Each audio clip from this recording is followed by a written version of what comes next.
groomsman Dexter, my oldest, Hunter, the youngest, table 9, and of course the groom, Cutler, who is my middle. I too would like to reflect on Cutler's life and try not to cry while doing it. Thus Castle.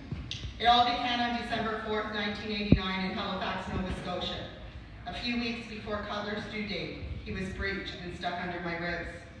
He was born at 8:21 a.m. weighing just over 7 pounds, with 3 rib marks in his head. A day that changed my whole life in an unexplainable way, forever. To know Cutler is to know he has always been wild and crazy since the day he was born. Some would say typical middle child syndrome. Others would say destined to be a model inmate at Kingston Pen.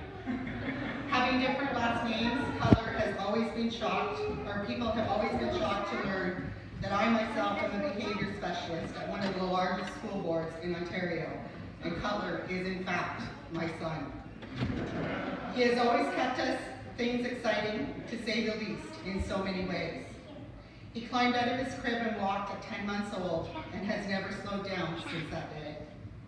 A few years ago, while on course, a lady came up to me and said, "Daphne, Cutler's mom, right?" I did not want to answer. She quickly said, "Do you remember me?" I was a supply teacher in Cutler's grade 4 class, whose skirt he reached up under and pinched my bum. Oh yes, I remember that day. Then there was brave Cutler. We were all at Morris Island, a well-known conservation area, going for a hike when Cutler wanted to be our fearless leader. He, along with our puppy, scooted ahead. Suddenly, a train went by in the distance. He came running back, full speed, eyes as big as onions, telling us there was a bear. Probably the reason today he never wants to go first.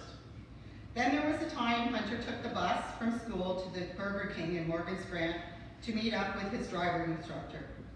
He arrived and got into his vehicle with the instructor when suddenly there was Cutler and James in another vehicle. They started doing donuts around the car that Hunter was in. And if that was not bad enough, they stopped so Cutler could jump in the trunk of their car and hang out making faces, hooting and hollering. They stopped again and Cutler was hanging off the hood of the car, and so on. When the upset instructor went to call the police, Hunter told him it was just his brother and not to call. Cutler climbed on my roof, made his way to the very top, and laid in wait for his brothers to arrive home one night. And when they got out of the car in the driveway, he started to shoot them with a paintball gun. If I remember right, Cutler was the only one laughing at the time. Then there was Cutler and Bobby's Tim Horton cup-up session. And that's all I'm going to say about that. In 2009, Cutler decided he would attend school in North Bay. But when my dad, his grandfather, passed away in October, he returned home and did not go back. Life went on, and Cutler always had a job, but was never truly happy. He wanted to operate equipment. Then in 2013, Cutler was offered an opportunity to go back to school in Morrisburg. He graduated on May 10th with top marks as a heavy equipment operator. This was all made possible by a very special person that sits among us tonight, whose name I will not mention, but you know who you are, and how grateful Cutler and I are to you for giving Cutler this opportunity that changed his life in so many ways. 2013 was also the year he purchased his brand new black Ford pickup truck, a chick magnet.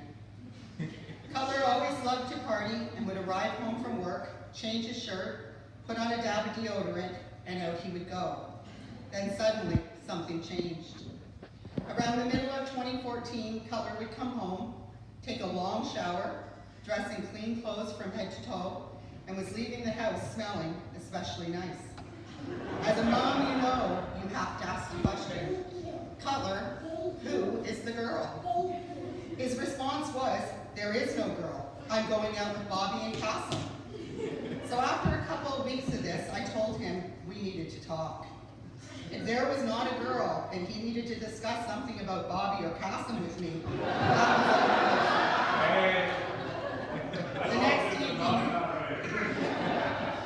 the next evening, Phil had arrived and Cutler asked us if we would be home because he wanted to bring the girl, over to meet us. Yeah, I was right. So I asked him if the girl had a name, and he said yes, Whiskey, and laughed. Considering my own son's names and mine, the name Whiskey was not that strange. It was not long, and Cutler was back with this drop-dead, gorgeous girl. So I said, hi, I'm Daphne. You must be Whiskey. The look she gave Cutler was one that let this mother know that Cutler had met his match. Although we found out her real name was Christina, she will always be Whiskey to Cutler's brothers, Phil, myself, and even our puppies. As time went on, we found out that not only had Cutler found himself a beautiful, intelligent lady, he had also found himself a hunting, fishing, and backwood camping buddy. It was perfect. March break 2015 rolled around, and Cutler called me while I was on vacation to tell me he was on his way to Cochrane to work. He needed help finding a place to stay.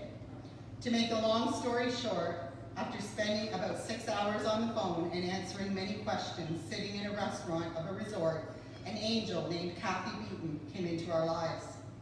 Cutler moved in with her and her husband Jim and daughter Nikki in the town of Cochrane the very next day. And this would be the start of an amazing relationship that would also shape Cutler's life for the better. Being separated from Whiskey was difficult, and their relationship was going to be tested. However, many telephone conversations and missing each other terribly led to Cutler arriving home the end of May to pick up his fifth wheel and Whiskey. They would return to Cochrane the next day, park in Jim and Kathy's long driveway, and their adventure would begin. This was a true test of living in a fifth wheel while Cutler worked long hours. Whiskey survived it, and quickly became part of Kathy and Jim's family, to the point they now refer to them as their northern mom and dad, and visit their northern family as often as they can. It would be 5 more months before Cutler and Whiskey arrived home, and we quickly discovered they were more in love than ever. In 2016, they bought their home in Calabogie, with Whiskey holding down the fort, while Cutler constantly traveled, working long hours far from home. Dexter, Hunter, Zach, Phil, and I, along with Lisa and the neighbors, chipping in to help when things needed to be done, whether it be cutting wood, delivering cold medication, or fixing a blown-over shed. After all, Whiskey had already inherited us. Then in May of 2017, it happened. Cutler got down on one knee at Mount St. Pat's, not far from their home, and asked Whiskey to marry him. She said yes. It is now 2018, and Cutler has just married his best friend, the love of his life, the woman who was able to tame my middle child, and for that alone, she must be special. Our families are now joined together, and I am proud, excited, and overjoyed. Whiskey, I did not get to choose you. That honor was my son's. But if I could have picked his match, you still would have been the one. You're the love of his life, his best friend, and now his cherished wife. A blessing from the heavens above. You are not just a daughter-in-law, you are a true member of our family, and have been since 2014. Today just made it official. Cutler, you are my middle. The son who has always kept me on my toes. I will always be near to love, listen, and care for you. My baby, my toddler, my teen, and now a man. A mother never loved a son more. I'm your biggest fan. Please raise your glasses with me.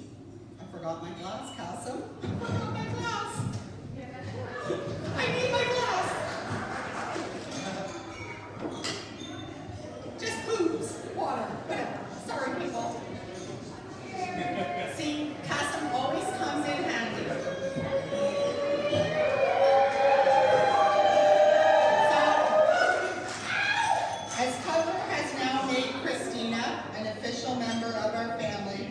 I will just say one more thing. Best wishes forever as your family grows.